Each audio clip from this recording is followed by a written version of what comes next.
दोस्तों, आज हम एक ऐसे व्यक्ति की कहानी जानने वाले हैं जिसने लद्दाख की वादियों से निकलकर पूरे देश की नज़रें अपनी ओर खींची है।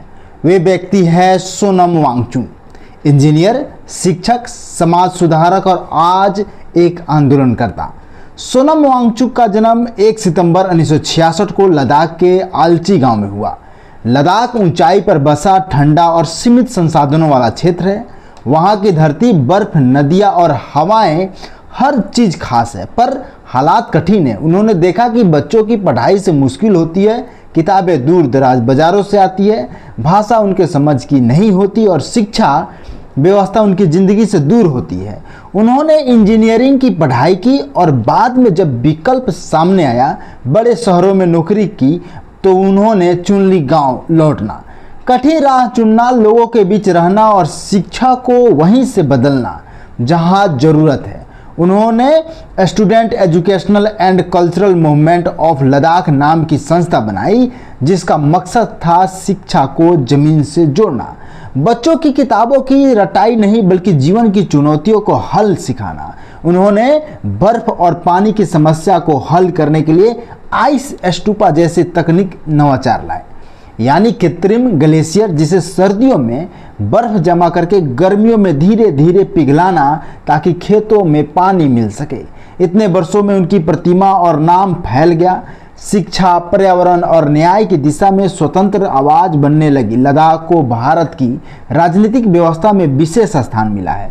2019 में जम्मू एंड कश्मीर की स्थिति बदली गई और कश्मीर राज्य की विशेष दर्जा घटाया गया और लद्दाख को भारत के सीधे शासित केंद्र शासित प्रदेश यानी यूनियन टेरिटरी में शामिल कर दिया गया। इस बदलाव के बाद लद्दाख के लोगों में कई आशाएं थी, बेहतर प्रशासन, संसाधन, पहचान की सुरक्षा, लेकिन समय आने पर ये उम्मीदें अक्सर अधूरी पड़ी। राज्य का दर्जा, ताकि राज्य की तरह स्वायत्तता और अधिक अधिकार मिले।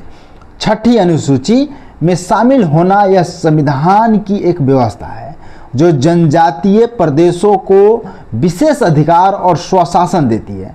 स्थानीय लोगों को संसाधनों में प्राथमिकता, नौकरी, आरक्षण और जमीन नियंत्रण अधिकार, स्थानीय प्रतिनिधित्व यानी स्थानीय सरकार, स्वयं निर्णय लेने की क्षमता, इन मांगों की लेकर संघर्ष लद्दाख में समय समय पर चलता है। वर्षों से प्रदर्शन, अनशन, पंचायतें और वार्ताएं होती रही, लेकिन ठोस समाधान आना मुश्किल रहा। 2025 के सितंबर महीने में लद्दाख में एक नई लहर देखी। 10 सितंबर 2025 को सोनम वांगचुक और लद्दाख के स्थानीय संगठन LAB लैब ने एक धरना अनशन अभियान शुरू किया।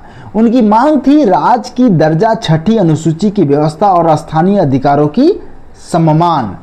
इस अनशन की अवधि लगभग 14 दिन थी, लेकिन चर्चा रही कि यह 35 दिन तक जारी रखा जाना था यदि मांगों पर कार्रवाई नहीं होती। अनशन के दौरान 2 वृद्ध प्रदर्शनकारी की तबीयत बिगड़ी और उन्हें अस्पताल ले जाना पड़ा।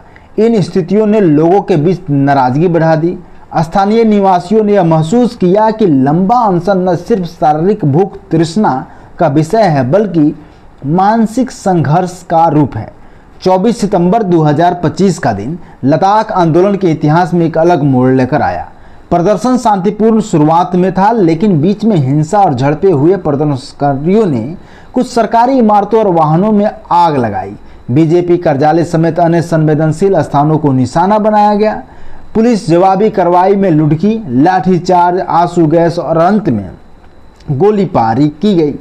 इस संघर्ष में कम से कम 4 लोगों की मृत्यु हुई, अनेक लोग घायल हुए। घटना के बाद स्थानीय प्रशासन ने कर्फ्यू लगाया, मोबाइल इंटरनेट बंद किया और कई इलाकों में प्रतिबंध लगाए। घाटी में तनाव फैल गया। तस्वीर और वीडियो सोशल मीडिया पर वायरल हो गए।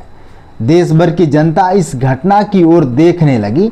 26 सितंबर 2025 को पुलिस ने सोनम वांगचुक को राष्ट्रीय सुरक्षा अधिनियम यानी NSA के अंतर्गत गिरफ्तार किया।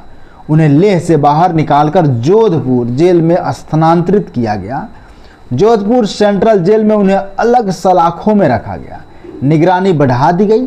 सरकार का कहना है कि सोनम वांगचुक ने प्रोवोकेटिव स्टेटमेंट्स दिए जो लोगों को उकसाने का काम कर रहे थे। पुलिस का तर्क है कि फायरिंग आत्मरक्षा में हुई। इसके अलावा उनके NGO का FCRA लाइसेंस रद्द किया गया, जिससे विदेशी अनुदान लेकर काम करना बंद हो गया। लद्दाख पुलिस ने आरोप लगाया कि पाकिस्तानी लिंक की जांच की जा रही है, कथित रूप से विरोध प्रदर्शन और विदेशी सामग्री के आदान प्रदान में शामिल हो सकते हैं। सोनम वांगचुक ने इन आरोपों को खंडन किया। उन्होंने कहा कि उन्होंने हिंसा नहीं चाही, उन्होंने केवल शांति और न्याय की बात कही। उन्होंने आरोप लगाया कि यह गिरफ्तारी एक प्रयास है उनकी आवाज़ दबाने का। सोनम वांगचुक की गिरफ्तारी के विरोध में देश भर के शहरों में प्रदर्शन हुए। उत्तराखंड जैसे राज्यों में लोगों ने उनकी रिहाई की मांग की। कुछ राजनीतिक हस्तियों ने सरकार की इस कार्रवाई की आलोचना की। उदाहरण स्वरूप अशोक गहलोत ने पूछा कि यदि कोई शांतिपूर्ण आवाज़ उठा रहा है तो उसे क्यों गिरफ्तार किया जाए। कई सामाजिक कार्यक्रम पर्यावरणीय समूह ने लद्दाख आंदोलन की शांति की लड़ाई बताया और सरकार से संवाद की अपील की, और उनकी संस्था विदेश से फंडिंग अनुमति रद्द कर दी गई है। इस कदम से NGO की गतिविधियां प्रभावित होगी। सरकार आरोप लगा रही है कि NGO उनकी नियमों का उल्लंघन कर रहा था। पुलिस और प्रशासन ने कहा कि सरकार को सार्वजनिक व्यवस्था बनाए रखना है और किसी भी गतिविधियां जो शांति भंग कर सकती है उस पर नियंत्रण रखना जरूरी है।